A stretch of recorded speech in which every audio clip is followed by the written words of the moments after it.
Wouldn't it be great if every time you talk to God, you got an audible answer, just like you were talking to somebody in the car or over the table having a cup of coffee? Wouldn't it be great to just hear God like that all the time? You know, if we could hear God talk to us like people in the Bible heard God talk to them, it would be so easy to be a follower of God, wouldn't it? I mean, when you read anything in the Bible, like there's angelic visitation, or Moses heard voices coming out of this bush that was on fire that didn't burn up, and this guy named Jacob wrestled with an angel, and we just hear story after story after story about people that heard God talk to them. Wouldn't it be great if every time you said God, and you just start to engage God in prayer, God answered back, and you had the question about a relationship, about the job, about the business, about a situation that you're in, and then you just said, well, what do you think I should do with this? And immediately when you were done talking, God started to talk to you. Wouldn't it be great? See, we learn a lot about prayer through the whole Christian life. We learn that prayer is telling God what's going on in your life. You're supposed to call out to God, but we kind of forget the other side of prayer. And the other side of prayer is as much listening as it is talking. And I think a lot of us would love to know, does God still does he talk to people? Or maybe, I think maybe some people think, well, God just talked to people in the Bible, or God just talks to pastors, and then pastors come and tell us what God told them, but God doesn't really have a whole lot to say to any one of us. And if God did speak to us, how would I know it was Him? How do I know what His voice sounds like? Or how does He speak to me? And if He did speak to me, would I recognize His voice? What would He tell me? Maybe we want to hear from God only in our times of crisis, but when things are going really good in our life, when we start to move away from God and become more independent of Him and start to do stuff our way in our life, maybe then we don't really want to hear the voice of God so much. I'd like to tell you this morning that the voice of God is not exclusive to anybody. I'm not one who would probably be a candidate to hear the voice of God any more than any one of you that is in this building today. There's no lack of God's voice for sure in the world that we live in, but I think there's probably a lack of listening in the world that we live in today. If you're a parent, you know what this is like, right? You have sat your children down. The atmosphere has been just right, hasn't it? And you sat them down and you made sure, like, look at me, just look at me, look right here, look at Anna, look at me, look at me when I'm talking, look at me. And I want you, and you just lay out the plans right there. And you're not sure when you are talking to that person, you're talking to that child, maybe you've looked into the face of your parent, but your mind is a million miles away. And you're pretty sure that when you're talking to your child, they look so engaged, and you are convinced that this is my moment of connection with my child. And they walk off, and they it was a shipwreck, right? Y'all been there. And it's like you've told your friends about it. Whenever I talk to my children, it's like it goes in one ear and out the other, right? And you know why you know that? Because your parent said that to you. So anyway, we kind of get that whole thing. And we just wonder if God still talks to people. And why is it that, like, if God does talk to people, why does it seem to be that God's voice has to be so mysterious? Like, we got to get the mood just right. Even in church, we got to get the lighting's got to be right, the music's got to be right, everything's got to be just right, and then God can talk. Or maybe we're just kind of in this thing where we just think there's something we have to do at home. Like if we cry out to God in prayer, that we're supposed to be in a certain place, use certain words, and pray a certain prayer, and read a certain passage from the Bible, and then God will talk to us. Because it seems sometimes like when we want to hear the voice of God, it's just so mysterious. Why does it have to be so hard? Why couldn't it be easier just to listen to God talk to us? I want to tell you that God does still talk to all of us. He's not exclusive to whom He speaks. You are as much a candidate to hear the voice of God as anybody. There's no lack of God's voice in the world, but I think there is a lack of listening to the voice of God in the world. There's all kinds of noises going on around you at any given time. Even in the service right now, there's noises going on all around you.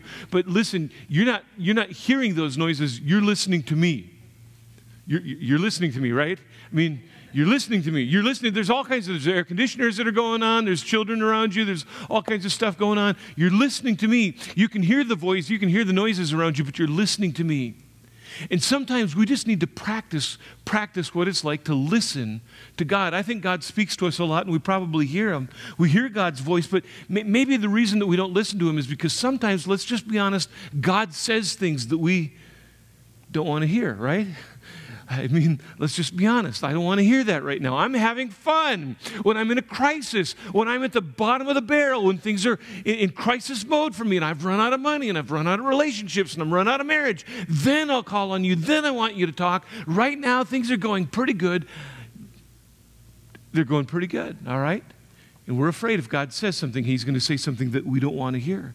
But God still speaks. And I think, church, the more we would listen, the less we would have to speak. Let me give you for instance on that. I think we hear the voice of God, but nobody has really trained us on what the voice of God is or what it's supposed to sound like in our lives. And so we've just missed it. And so we started to move on.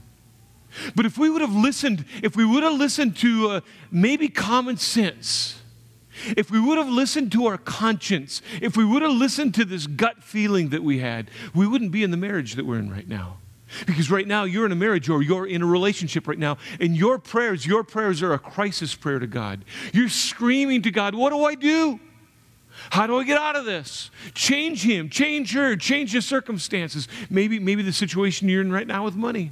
If you would have listened, it's not for the lack of information. We've got tons of information about how to handle money. And if you've been in church for any length of time, you know all about how you're supposed to handle money, that you're a steward of God. You knew it all, but you just didn't listen. And now you're in a crisis mode with money. So when you're praying to God, we would never admit to God, I probably should have listened more, but we probably should have listened more. Maybe there's an addiction. There's a habit in your life. And the more you're involved with the addiction, the more you're involved in the habit, you just know there's something inside of you that just knows this is wrong. This needs to stop. Oh, God, just give me a sign. And every time you indulge yourself in whatever, you could fill in the gap, there's that sense inside of you that I want to be free of this. I don't want this to be binding me anymore. Well, guess what that is? It's the voice of God.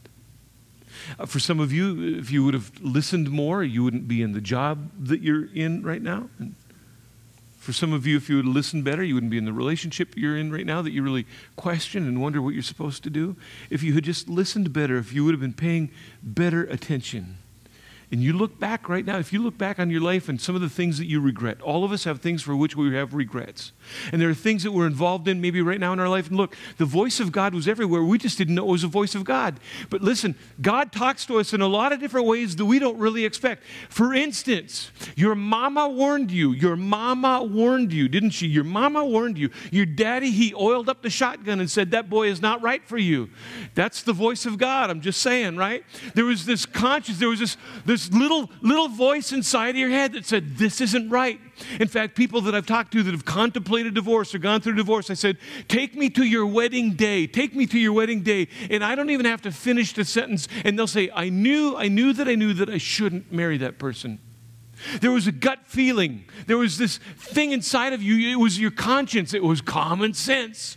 But you were waiting for some loud, thundering, booming voice of God to say, thus saith the Lord, do not marry him. And you wish the whole congregation could have heard it so you could have escaped the embarrassment of walking away from that situation. But God was already talking to you, wasn't he? We had the gut feeling. It was against our better judgment. Your mama spoke to you. Your dad, your friends were saying, what are you doing? And you just passed it off like, people don't really know me. They don't understand me. They don't get it. And all the while, I would subject to you that God was crying out to you through the voice of reason and people around you in your life. And so today what I want you to do is understand that God still speaks to you. And sometimes he speaks to us in ways that we don't expect. And sometimes he speaks to us when we don't expect. There's an amazing story I want to take you to in the Bible. So if you brought a Bible today, you brought your phone, whatever device you brought with you, I want you to find the New Testament gospel called Luke. There's Matthew, Mark, and then Luke. I want you to go to the book of Luke today. We're going to go to the 24th chapter of Luke. Let me just give you a setup of where we're at in this story. This is a beautiful story. Luke is the only one of the gospel writers that records this story. It is a Sunday. It is a Sunday when he writes about this episode that we're going to read in Luke chapter 24. The Sunday previous to this story that I'm going to tell you in just a moment, it is the day that Jesus comes riding a colt into the city of Jerusalem. And people want to crown him as the king. They want him to be the Messiah. They want him to overthrow the Romans and get them kicked out of the nation of Israel. They want him to set up shop and set up his palace and be the leader. By Friday of that week, Jesus has had a supper meal with his 12 closest followers and hangs on a tree or hangs on the cross. And he's crucified. And then he's laid in the grave by the end of that day. Now it's a week later after that triumphal entry into Jerusalem. And it's a Sunday, and some women go to the grave where Jesus has been laid, and they want to further embalm the body. They bring linens and spices, and they want to do some embalming. But when they get there, and there's dialogue about, well, we get there, who's going to roll away that big rock that's in front of there? But when they get there, the rock has already been rolled away, and the tomb is empty, and there's angels there that ask the women, why are you looking for the living amongst the dead? Well, because we thought he was dead. I mean, that's why. And they go back and tell the others, you wouldn't believe and then they tell the whole story and that whole kind of thing. And that's the episode of Sunday. Now, a little vignette into all of this is the story that we're going to read in Luke chapter 24, verse number 13. Two of the followers of Jesus. They weren't two of the 12 disciples, narrowed down to 11 after Judas took his life, but there was many followers of Jesus. We're only going to find out the name of one of the followers in this story. His name is Cleopas. We don't know the name of the other guy. Luke doesn't give us that information. But it's Sunday. And these two guys have heard about Jesus not being in the tomb anymore. Everything that they had lived for now is gone. I mean, it was an amazing, can you imagine walking with Jesus day by day? I don't know if Cleopas and the other guy that we're going to read about in a moment, I don't know if they had jobs, but whenever they had the chance to hang out with Jesus, because wherever Jesus went, blind eyes were open, deaf ears were unstopped, dead people came back to life, people were just delivered of demonic powers. It was an amazing thing. It would be fun and challenging to hang out with Jesus. And so for 3+ years, everybody's been so excited about Jesus, and then hopes are dashed on Friday when he's hung on the cross. And then on Sunday when these women go there and the tomb is empty, everybody's bewildered, wondering, what happened? Like, where is Jesus? What happened to him? And everything that they had lived for the last 3 years suddenly is gone. It's yanked out from beneath their feet. So the story begins in verse 13 of that chapter, and it says this: that same day, now it's a Sunday, 2 of Jesus' followers were walking to the village of Emmaus, 7 miles from Jerusalem. How many of you have never walked 7 miles anywhere in your life except the shopping mall, maybe? It's a 7-mile journey. I don't know how long a 7-mile journey would take you. At my pace, it would probably take me an hour and a half to 2 hours. We'd get there 7 miles. Well, 2 hours. We're going to walk quickly to Emmaus. But I would imagine these guys, it's a leisurely stroll. We'll give them a 3-hour journey to get there. So they're going to walk this 7-mile journey from Jerusalem where everything had happened and Jesus had been crucified and laid to rest and now the tomb found empty. The story goes on in verse 14. As they walked along, they were talking about everything that had happened. Man, can you believe what went on Friday? It just grieved my heart to see Jesus hanging there. I didn't know what to do. I thought it was all over. Yeah, and then on top of that, today when the women went to the tomb and the tomb was empty, what's up with that? Where's Jesus? I don't know. Some people said he's been resurrected. Other people are thinking that somebody from our group stole his body. We don't know. They're talking about all of these things that are going on. And so they're talking about everything that had happened. And then I love this. As they talked and discussed these things, I love this. Jesus suddenly came and he began walking with them. Bink, there he is. I can just see these two walking on this trail that goes from Jerusalem to Emmaus. And I would imagine that the two of them are so engaged in conversation, talking about the intensity of the moments that have just gone by. They're looking at each other, and Jesus suddenly just appears alongside of one of them. And the next time, maybe Cleopas turns and looks in his peripheral vision, he sees there's a third guy right there. Doesn't know where he come from. I don't think Jesus was hiding in the bushes. I don't think he's just like having fun with these guys.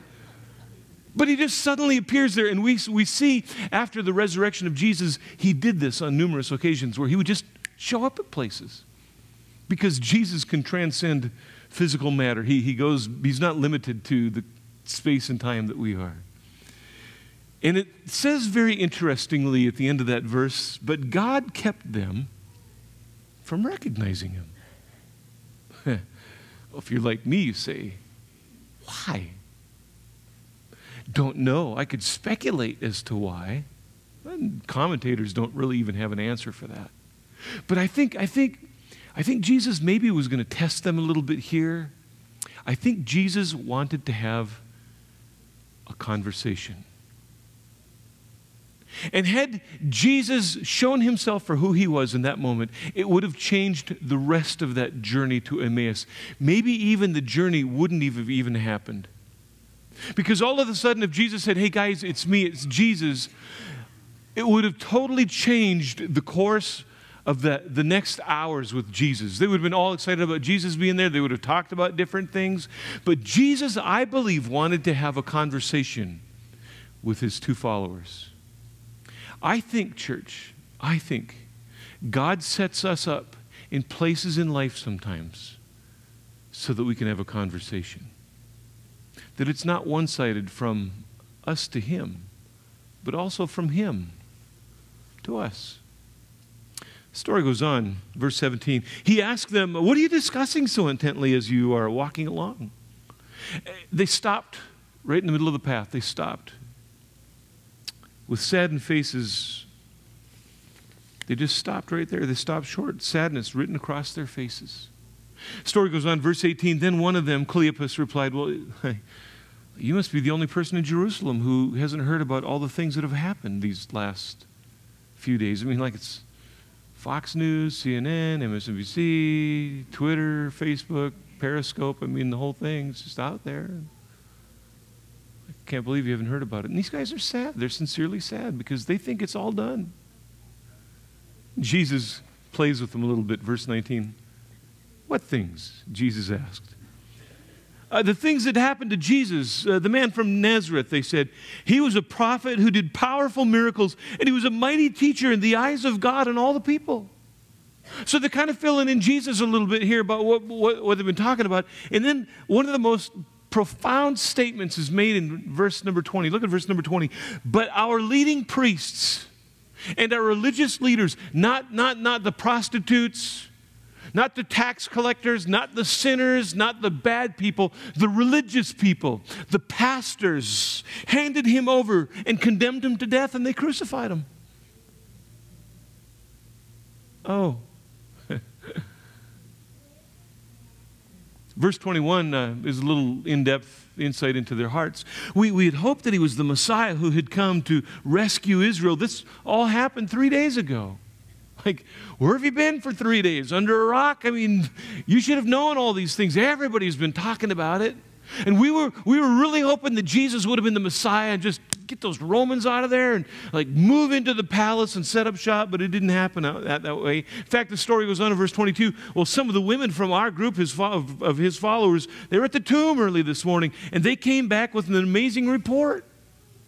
Story goes on, verse 23. They said his body was missing, and they had seen angels who told them Jesus is alive. Some of our men, they ran to see, and sure enough, his body was gone, just as the women had said. How many would know if you experienced something like that, you'd have something to talk about too? Facebook would be just ablazing, wouldn't it? In the next couple of verses, Jesus now starts to talk to them.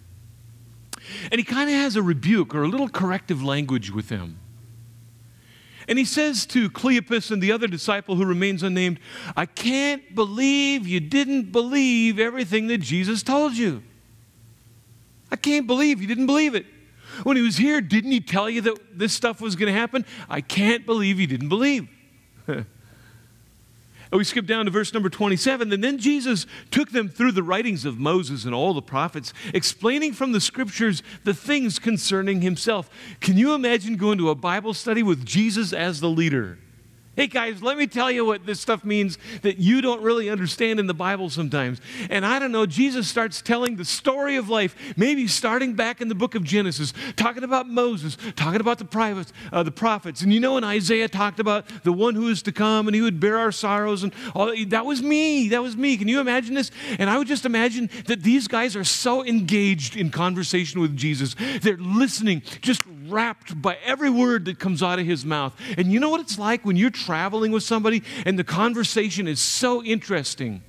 It makes the journey seem so short. So I would imagine Jesus hops on board with this journey just outside of Jerusalem. And the next thing you know, they're going to be at their destination because it was such exciting conversation. Just a lot of fun. And so the story goes. Verse 28 says, by this time, they were nearing Emmaus, and it was the end of their journey. I can imagine they get to maybe the outskirts of this obscure little village 7 miles outside of Jerusalem. And then look what the story says. Jesus, though, he acted as if he were going to go on. They get to this little place, maybe one street goes this way and one goes this way, and two of the disciples, they're going to head towards their house. Jesus kind of makes a motion this direction a little bit, like, all right, hey, it was great hanging out with you guys. We'll see you. I got to go to Sam's Club over here and whatever, And look what it says, though. They begged him, stay the night with us since it's getting late. And so he went with them. This is a crucial point, and I think this is the point of the story. They asked Jesus, even though they didn't know it was Jesus, they asked Jesus to stay with them. Will you stay with us? You know what?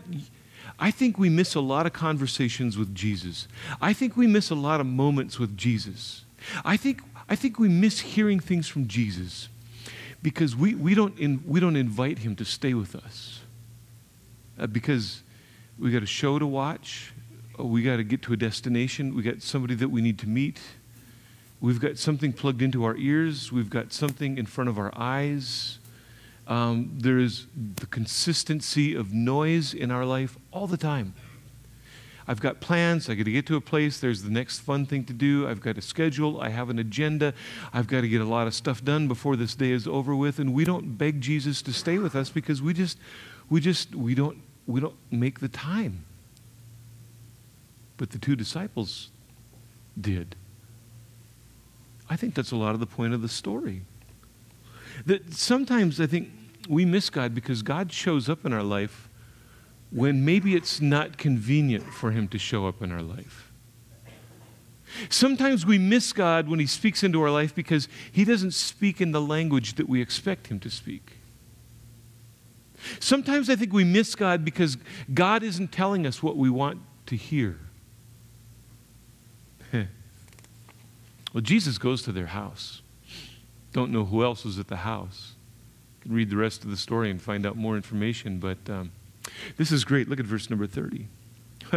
They all sit down at the table to eat, and Jesus, he took the bread and he blessed it, and then he broke it, and he gave thanks. Jesus did the very same act 2 nights before on a Friday night with his 12 closest followers in what we would call the Last Supper. Jesus did this a lot. When he connected with people, a lot of times it was at a dinner table. I love Jesus. He loves food. I love Jesus, right? And I would imagine that Jesus, a lot like any one of us, we all have certain body gestures, we have mannerisms about us that distinguish us from anybody else. And I think at that moment, Jesus takes that bread, and I don't know why Jesus made the assumption that he could just do this amongst the other people, but he took the bread. And he grabbed that loaf and he broke it. And he held it up and he gave thanks for it. And as soon as he did that, look at verse 31. Suddenly their eyes were opened and they recognized him, and at that moment he disappeared. I bet it was quiet at the table for a second, like. And nobody dared what to say. And then finally, one of the disciples, verse 32, they broke the silence. They said to each other, didn't our hearts burn within us as we talked to him on the road and he explained the scriptures to us? To which the other one probably said, well, I knew it was Jesus all the time. I just wanted to see if you knew, you know? That's the way I would have been anyway, you know?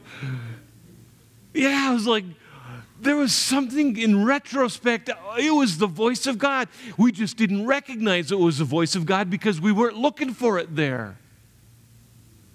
We weren't looking for Jesus on the way to Emmaus. Do you know why? Because Jesus was dead and they put him in a grave and somebody said he's not there anymore, so we weren't looking for Jesus on our little trip today. Are you looking for Jesus today?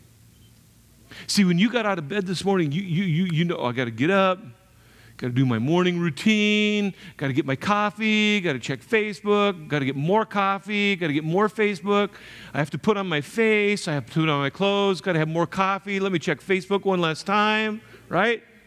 And then you're out the door, you get to church, we got church, and then when church is over, then we all get on the bus and go to Culver's, right? So, I mean, we know what we got to do. Then my show is on this afternoon, I got the lake, I got this going on, I got plans with friends this evening, my show is on tonight, I DVR'd a program this weekend, and then you know what, by then it's 11:30, better check Facebook again, and then I go to bed. And Jesus is, I think, jumping in and out of the picture of our life all along and going, hey, is now a good time to, and we just miss it. And I'm telling you, church, we're going to even practice this in just a moment, the presence of God, that God still wants to speak to his people. And there's some lessons in the story for us, that sometimes God speaks to us in ways and in places and in times that we least expect it. You see, usually when we want God to talk to us is at the end of our prayer, when we're desperate. Oh God, what do I do? She's leaving me. Thus saith the Lord. Yeah, I mean, we just want God to speak in that moment. We didn't want God to speak up until that moment, but now we want God to talk. Oh God, I don't have a job and I am broke. What do you want? And God's saying, you know, I had a word for you a long, long time ago. Your mama told you not to take that job. I'm just telling you, there was something inside of you, this gut feeling, this ain't good, this ain't going to work out. I could tell you a number of gut feeling stories, and today I have regret because I didn't listen to that little voice. It was God. Sometimes God talks to us when we're just opening the Bible and reading the Bible. And we read the Bible and we read Scripture, and you know what? The words leap off the page, and we know it's a no-brainer about what we're supposed to do and not supposed to do. How we're supposed to manage marriage, how we're supposed to manage family and children and finances and relationships. It's all in black and white for us. And then there's other times when God speaks to us in other ways. Nature is one of those ways. I remember being a little kid, I was a sixth grader. It's kind of weird. I don't know even why I joined. I was in this choir at a little country church. And you drive past this country church north of Williston, Faith Lutheran Church. I'm a sixth grader. It's about 1975 or something, and it's a very cold, dark winter's night. There's not a breath of wind. In the snow, as I recall, it was just virgin white and untouched all around. It was just beautiful. And I stood outside of that little church when choir practice was done. I think for the first time I noticed, I'd probably seen it before, but for the first time really noticed, is I looked up into the dark Dakota sky, the Milky Way. Wow. Some of you have never seen it with your own eyes. And you stand out there and you look at the size of space. You suddenly realize God is big, so big, and I'm just wrapped in his creation. Wow. Early 20s, I went out to California to see a friend, and I had never seen the ocean before. I was so excited to see the ocean. I mean, North Dakota boy, and I get out there in the ocean. I'm standing at Huntington Beach, and I'm standing on the sand that's there. You've maybe been to the ocean. You've seen the beach. You know what I'm talking about. And the pounding surf coming in, and I'm thinking, the ocean's probably cold, right? I'm imagining the ocean's cold. So if I'm going to do this whole ocean thing, we're just going to run right in there. Now, nobody educated me about surf or waves, right? I didn't know, and if you've never been there, you don't know. And so I went running because it's kind of downhill to the waters, and I went running in, and there was no wave. I promise you, when I ran into the water, there was no wave. And suddenly, from nowhere, just like Jesus on the way to Emmaus, this wave, twice as big as me, showed up out of nowhere, and I was laid flat on my back, laying there in the sand, and the water washing over me, and finding out just how salty seawater really is, you know? And I got my bearings about me, and I stood back up. And when that water washes up on the side of the beach and then comes back down, the undertow is incredibly strong. And you get out neck deep in that seawater, you realize you're just a little tiny part of a much bigger creation that God has made. And God is huge. Sometimes God talks to us in a song.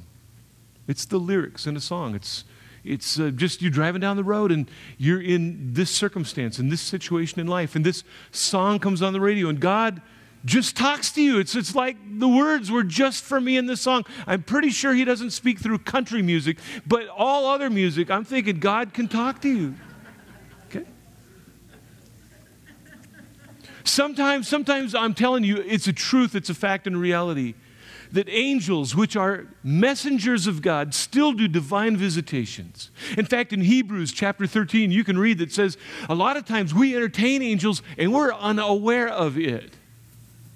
That's a mind-blowing statement, isn't it? Kind of makes you think about the way you treat people sometimes, all right?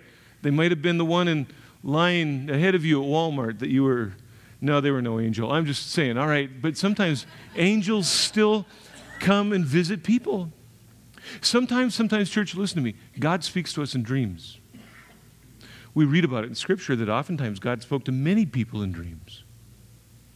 It's okay that when you lay your head on the pillow at night, you say something like, God, if you want to speak to me in a dream tonight, just help me understand. Help me know. I've sensed God speak to me numerous times, vividly in dreams. Sometimes it's in our conscience. We might also call it just plain common sense, you know? Common sense is God's probably His most audible voice in all of our lives, okay? You're looking at Him, He's really, really, really, really cute, and He drives a really, really, really awesome car, but He doesn't have a job, and after you started dating and getting serious, He started slapping you around, but He's really, really cute, and He's got a really, really awesome car. Common sense says run. Common sense is the voice of God. In fact, if you read in the book of Proverbs, common sense they personify common sense as a person standing in the street saying, hey, over here, listen to me. Wrong direction. You're doing the wrong thing. Step away from the girl. Step away from the job. Get out of there. Do that. I mean, hey, listen. But Proverbs says all too often people just ignore it and just keep going and suffer the consequences. Common sense, I'm telling you, is God's voice in your life. Sometimes, and this is going to get a little sketchy, sometimes just the circumstances of life can be God's way of talking to you. And you know what sometimes God does? I'm just going to tell you a little story, and then we're going to close. A couple stories from the Word of God, where God uses circumstance so that He can position you in a place that you're going to listen to Him. You see, when things are going really well for us in our life, we're happily married, we've got a nice home, we've got a great income, she doesn't have cellulite, you know, and he's still got some muscles, and everything's going really good. We tend to just never listen for God. In fact, God whispers in our pleasures. But when we have all of that stripped away from us, suddenly, for some reason, we want to listen to God then and there, don't we? So there's a guy, maybe you've heard his name. His name is Moses. Moses has this great burden. He wants to do something about the people that are enslaved in the nation of Egypt. He ends up murdering an Egyptian. Now he's on the run. He's a convicted murderer on the run. And God brings him out to the wilderness. I mean, the wilderness. If you've ever seen the wilderness that Moses went to, it makes North Dakota look like an oasis. It was a wilderness, all right? I know some of you are like, North Dakota needs to get some trees. We've got trees all over. Open your eyes, people. They're everywhere, all right? I'm just saying, Moses is in the wilderness. Then in the wilderness, God speaks to him. But he had to be there even 40 years. There's another time when a guy named Jacob, whose name would be changed to Israel, from which we get the nation of Israel, is on the run. He's in a desperate situation. He's on the run from his brother, whom he cheated out of a lot of money. And he's on the run, and he knows that his brother is coming to confront him. And on the night before he knows he's going to meet up with his brother, he sends his wives and possessions and everything across the Jabbok River, and he's all by himself. And when he's all by himself, in a desperate situation, he has an encounter during the night that would be life-changing. God speaks to him there. We read in the Gospels that very often, early in the morning, Jesus got alone to go pray. Teenagers, early in the morning. I'm telling you, Jesus goes to bed at 9:30 at night, right? So don't pray after 9:30. At 4:30 in the morning, Jesus is up praying, right? And that's what you should pray too, all right? Freak out your parents some morning. Get up at 4:30, get yourself a bowl of cereal, and go sit down and read your Bible. And your parents will go, "Are you okay?" "Yeah, I'm just listening with Jesus." "Okay, all right." Jesus knew the value of getting alone to just talk and communicate with God.